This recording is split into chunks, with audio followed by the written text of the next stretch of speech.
kind of things that jumped out at me, which hopefully will help you better manage your bees in the future.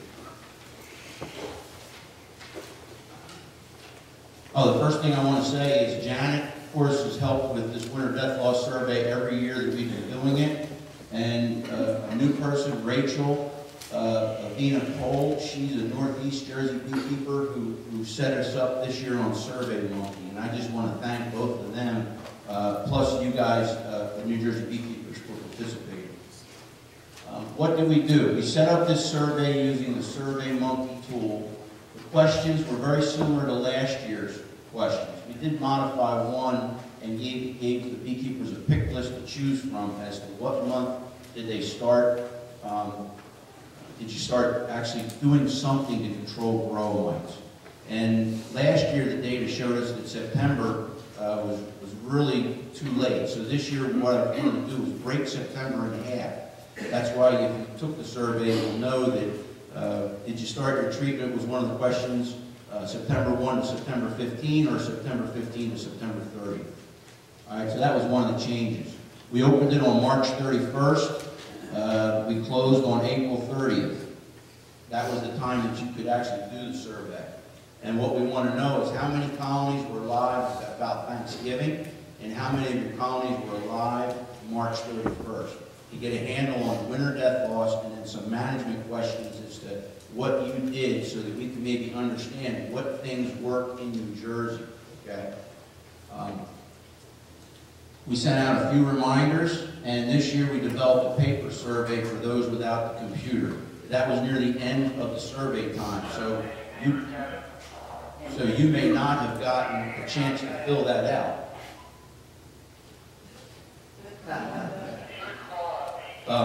But next year we'll have it a lot better, I'm sure, and I will probably even put that part of it in the newsletter, so those of you that don't have a computer can actually participate in the survey as well. Okay, what happened? This year we had 430 people participate, and that was up. Last year we only had 217 participate in last year's survey. So I was very encouraged by the amount of participation. However, we sent it out to over 1,000 email addresses, and I really think we can do better than 427, to be honest with you. They reported on about 3,073 colonies going into winter, and that was up from about 2,000 going into winter the last year. So our data population, or our data sample size, got bigger. The overall death loss was 21%, down from 34% the year before. That's the overall death loss.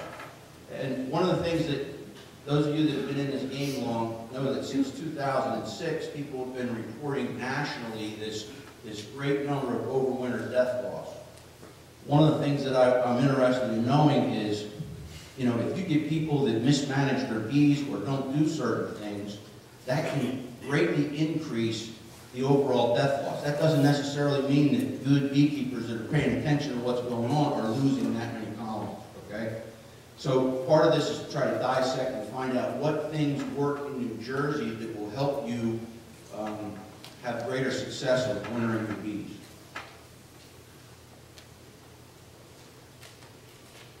So the first question, or like the third question was, did you treat to control varroa mites? Okay? About 325 did, about 100 did not, or they reported they did not. Oops.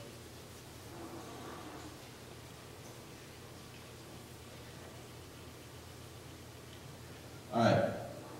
About 105 beekeepers did not treat to control varroa, and in that sample size was about 432 colonies. And when I calculated that winter death loss, about 44%. Okay, so about 44% of the colonies that were not treated for varroa last year did not make it through until this year. And last year when we did the survey, it was 65% of the non-treated colonies did not make it through. All right? There was about 322 beekeepers that actually did something to control varroa. And they treated about 2,600 colonies, lost 17% on average across the board. This was down from 18% the year before. Okay? So the next question that we ask is, when did you start to do something? when did you start to control the grow? All right? And you can just see the bar graph. A lot of people, some people started in July, most in August, some in September, the early part of September, some latter part of September, some in October. Last year we had some even in November. Okay? And it really, guys, I reported on this last year, it's very critical when you start to treat. You got to get the mite population down so that the bees that are going to go through the winter are not parasitized and actually are heavy in weight, well nourished, and go into the winter. Okay, what did they use? A lot of people used Apogard. A lot of people used the new the Mite Away 2 pad, and about 48 beekeepers reported they used the Mite Away Quick Strip. Okay. Last year we had people still using Kumafos. This year we had people still using Apistan, and I got to be honest with you, I would not recommend you use those at all to control grow mites. In my experience, actually you're going to see the Apistan numbers had a higher death loss than the ones that did nothing. Okay? If you have Apistan, I mean, I know beekeepers, the new school beekeepers aren't as cheap as the old school, like my generation were, and a lot of them don't want to throw that stuff away, but you can do yourself a favor to get rid of it. I got to be honest with you, so you won't be tempted to use it. Okay, so here I looked at the death loss by treatment, regardless of the time of application. I didn't take the time of application into place on this particular slide. 98 colonies were treated with Apistan strips. They lost 59% of those colonies. Okay? And actually, people that did nothing only lost 44%. They'd have been better off doing nothing than using Apistan. I mean, that's what it would indicate, just as I look at it at this particular slide. Apolite bar, about 44% death loss. Mite Away 2, that's the old Mite Away 2 pad, 31% death loss. We only had 9 colonies treated with powdered sugar. They lost 22%, and I will tell you that all except one beekeeper that used powdered sugar also hit them with formic acid in the fall and helped to knock those mite loads down as well. So it wasn't exclusively powdered sugar, it was powdered sugar and some other mite treat. The Mite Away Quick Strip, 14% death loss.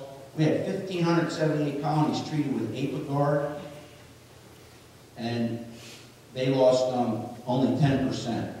I'm going to correct what I just said. The powdered sugar people just used powdered sugar. It was the drone trappers that also used a formic acid treatment in the fall. Okay, 22 colonies, pretty low death loss.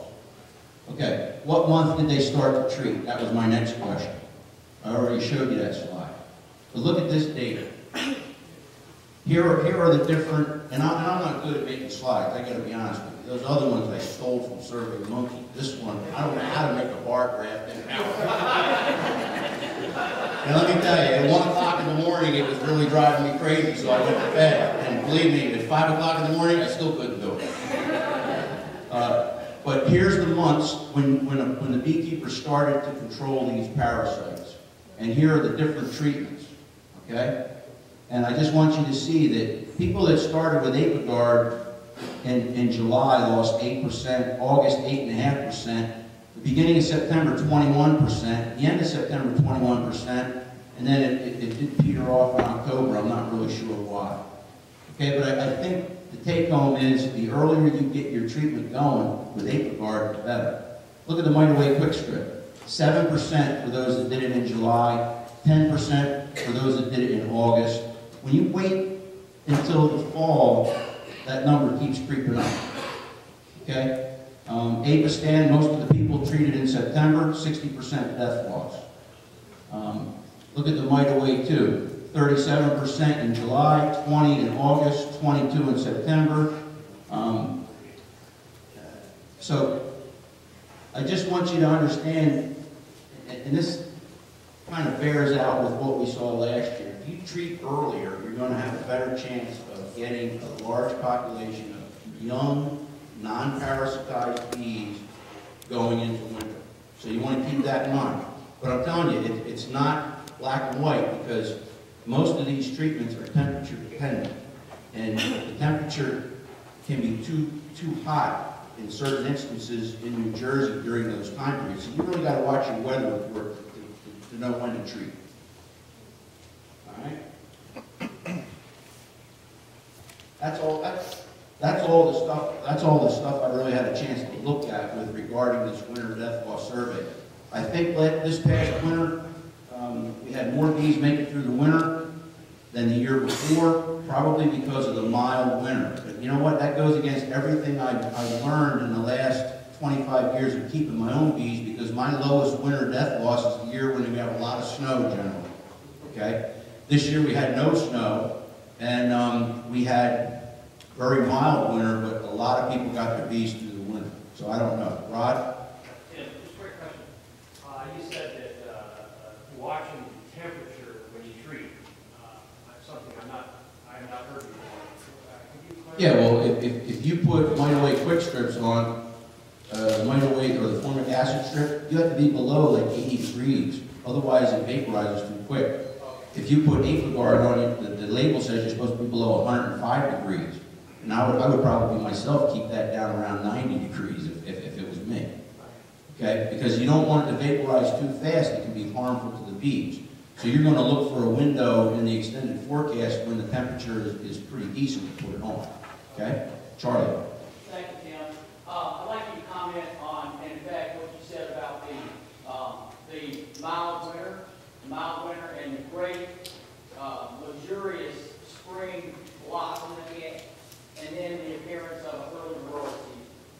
Okay, well, I did see some colonies that had high mite loads in. Some of our commercial beekeepers that winter in Florida had high mite loads early in the season, and they believed that it was because the bees were brooding up all winter long down there, and there was no real break in the brood cycle. This year, did I tell you that bees moved into blueberry pollination April 1st, which is earlier than I've ever remembered in the past. April 10th was the earliest I ever remember doing it. This year, April 1st. Because we had all that warm weather early on, and then we've had cold, these bouts of warm and cold. It's just been very sketchy, very sketchy. Is that good enough? The mites are moving in early. Okay, well, you gotta keep your guard up for mites, there's no doubt about it. Yes? Were those New Jersey winners? Yes. New Jersey. Yeah. Yeah, yes. Temperature's always been a concern for me. I've never treated in July or August because I never predict, when it's going to be 90 degrees. So if you put your the stuff on for and you're going to have good weather for 10 days, but then it's going to be hot, can you take it off and then put it back on? No, the critical time on Apogard anyway is the first probably 4 or 5 days, maybe a week. After that, most of it's been vaporized where the bees have tried to clean it out. The Mite Away quick strip really makes a lot of fume for about 3 or 4 days, and then it doesn't make it, pretty much it's all gassed off. The old Mite Away pad, that will vaporize for a longer period of time. So it's tough to use that early in the year. The July, August treatments, the two things that it seems to me make the most sense in New Jersey would be Apolite Bar, Apogard, or the Mite Away quick strip. Because you can usually find a window of opportunity where we get rain for a few days or where we get temperatures that aren't really blazing hot. But you got to move then. You can't wait then and then do it later on when the temperature isn't right. Yeah. It's not easy, but it can be done. A couple of other things I want to mention to you guys. There's some upcoming issues that the beekeeping industry is facing. As we have more and more beekeepers in New Jersey, which, for those of you that don't know, this organization in 2007 was about 400 members, and it's over 1,000 now. That's a huge growth. The beekeeping course through Rutgers University that I teach, Office of Continuing Education, there's been over 1,500 people go through that 3-day class in the last 5 years. And there's a lot of people that just get involved in beekeeping and never even go to any class. So the beekeeping industry in New Jersey, backyard industry, has just really been growing by leaps and bounds. With that, not everybody's as enthusiastic about your bees as you are. And I'm getting more and more issues where neighbors are complaining about beekeepers who are neighbors. And Some municipalities want to pass ordinances against beekeeping or have very restrictive ordinances about beekeeping. I read an ordinance just last week that has already been in place in South Plainfield that you have to have a marked queen in your hive. I don't know who's going in to check if your queen is marked, but if that hive swarms and you don't have a marked queen, you're in violation of their ordinance. It seems ridiculous to me. Then we have Lower Township is going to pass an ordinance that seems way more reasonable than South Plainfield. Okay. Those of you that saw the Star Ledger know that there's bees in Jersey City, and the mayor of Jersey City actually encourages the residents of Jersey City to become beekeepers. Then you have other towns in Bergen County that have prohibited beekeeping that are in more rural areas. And in large part, if you have a problem with your neighbor and then you become a beekeeper, you're going to have a big fat problem because your neighbor is going to use that against you and cause as much trouble as they possibly can. That's number one. Number two, I had a lady who was an assistant mayor of a town in Bergen County who, man, I tell you, I'd like to take her on a road show to all the municipalities in New Jersey because she wanted to talk to me about regulating beekeeping in her town. I'm thinking, oh man, not at all, right? So we finally get a hold and get to talk, and she says, well, Mr. Schuler, I've researched this pretty well. She says, it seems to me that people keep bees in urban areas all over the world. I said, that's true. She says, it seems to me that the Department of Agriculture regulates bee diseases. I said, that's true. She says, it seems to me that the beekeepers have to register their hives in order to keep them in New Jersey. I said, that's true. She says, well, I don't see why the local government has to regulate anything. And I said, I agree with that. I said, well, let me tell you something. I said, the neighbor is not going to be happy with when you tell them that. And she says, well, we live in the United States of America, and people have personal property rights here, and I really don't care what that guy says. I said, if only I had 566 of them all over the state of New Jersey, we'd be a lot better off. But right now, we don't have that. Okay? So, those are just a couple of others. What we need, though, guys, is we need protection through legislation. And I've mentioned this to some of the people in leadership in the New Jersey Beekeepers Association that are working towards that. In Tennessee, they have a statute that was passed that says the local municipalities do not pass a law prohibiting beekeeping if the beekeeper is following best management practices promulgated by the Department of Agriculture, Farm Bureau, and some group of municipal organizations like the League of Municipalities. And that would give protection and keep people from having to fight this fight in 566 municipalities. So I would encourage you to somehow push that and get involved in making that happen. And that's all I got to say about that. Anybody got any questions? No? Comment about the fact that the Middlesex County stuff that we did and stuff that's coming up with here. All right, let me tell you something that's very interesting.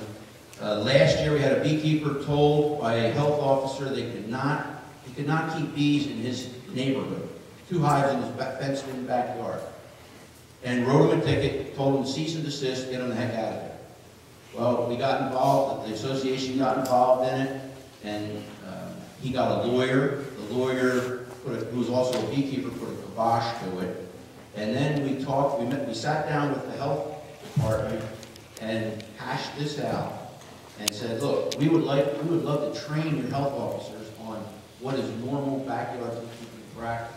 And as a result of that, we had about 40 Middlesex County health officers from multiple different jurisdictions come and spend 3 hours with Bill, Seth, and I learning about honeybees and the differences between honeybees, yellow jackets, wasps, and hornets, and the fact that people can keep bees and manage them properly in an urban setting without impacting their neighbors, which was very, very positive. Okay? Now, we have an opportunity coming up in the near future. Who's that with? Is that statewide health officers? Statewide, it's an organization that actually provides the training for the health officers. Yeah, so people that are getting a license or getting continuing education as health inspectors in New Jersey will have an opportunity We're only getting 90 minutes with them, but we're going to try to lay some groundwork and hopefully keep pushing this forward to educate them. But educating them is one thing. Protecting someone and enabling them to keep bees when their neighbor who is unreasonable and doesn't want to hear what you have to say, wants them gone, is something different. And we need to keep moving forward in that direction. Any other questions? Yes? Do you not know the URL is for registration? If you Googled, no, I can't give you the URL, but I can say if you go to the Google search engine and type in New Jersey Department of Agriculture bee inspection, you'll find the registration form there. Is that something you have to print the form out, or is they? That's something you have to print the form out, so. Are they going to make it online? Yeah, the goal is to make it an online form. Yeah, and that's in process.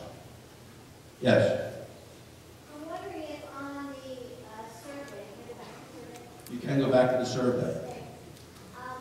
we should ask how long you've been a beekeeper when we ask these questions, because perhaps all of a sudden people are realizing, oh, I didn't do that, and they're doing it at the last minute. So maybe your numbers are a little off because maybe us rookies aren't realizing it at the right time, even telling us.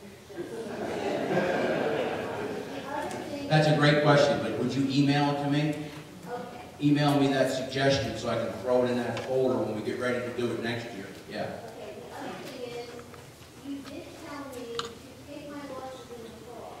Yeah. And so, I really wanted to listen to you, but I also wanted to learn what does it look like when this happens. And so my queen and the handful of bees that I had survived until maybe March 20. So they were in that hive was in that loss calculation. However, it shouldn't have even been in my original hive count to begin with. It's too late to change it I now. understand that. So that's something that, throws off the, Well, I'm not saying that this is a perfect study, but I'm saying we can easily see trends. One or two hives here and there, or 15 or 20 hives here and there. You're not going to break that survey. But the trend tends to be you will increase your chances of wintering your bees if you do something to control varroa mites early in the season, July, August, after your honey supers are full. Okay? The trend is there 2 years in a row now, or maybe 3. Yeah. Somebody else had a hand up. Yes, ma'am? Now, the lady right here behind behind Art, 2 doors back. Can you comment on spraying, spraying mosquitoes? I can comment. I can comment. Okay, people spray, they do different types of spraying, okay? In some instances, they spray an aerosolized spray up and down the streets. When I was a kid, okay, it was DDT. We used to ride our bikes in it. And follow the spray guy around town. I'm 51 years old, I'm still alive. I can't believe it. In any case, most of them use, I used to, well, maybe the DDT's affected my brain. I don't know. I used to know what they use. Oh, resmethrin. It's a type of a spray that doesn't live long in the environment but knocks down the adult mosquito. Most of what they spray, though, is larvicide in puddles and ponds. So if you register with the DEP pesticide control or call your county mosquito control commission and let them know you're a beekeeper on this town and you'd like to be notified if they're going to do an aerosol type spray up your street, they will. The mosquito control commissions are great about notifying beekeepers generally, if they know you're there. Yes? This is a comment about protective legislation, that health officers and animal control officers both sometimes want to do hive inspections, and they don't really, I think that Yeah, in my experience, health officers, they want to see where the hives are in your backyard in relation to your neighbor's property. I've never met a health officer that wanted to do anything about taking apart a hive and inspecting the inside of it. Well, I got a notice recently, I sent you a copy of it, that said, we want to inspect this, and so I'm just. Yeah, but what did that mean? Did that mean inside the hive? Who knows? Yeah, I don't think it did. Yeah. Yes. Just a quick question, getting back to your F-guard and Mite Away as the 2 preferred treatments for the mites.